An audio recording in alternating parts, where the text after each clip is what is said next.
என் ஓரையால் கூடைகள் முடையலாம், கைவினை பொருட்கள் செய்யலாம், கூடை வேயலாம்.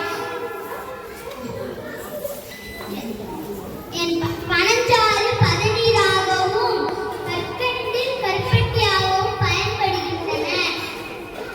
நான் பாரம்பரிய மரங்களில் ஒருவனாவேன். நீ ஆகவே என்னை வெட்டாமல் அதிகமாக வளர்ப்பீர்கள் என நம்பி என் உரையை முடிக்கிறேன். நன்றி. Very good.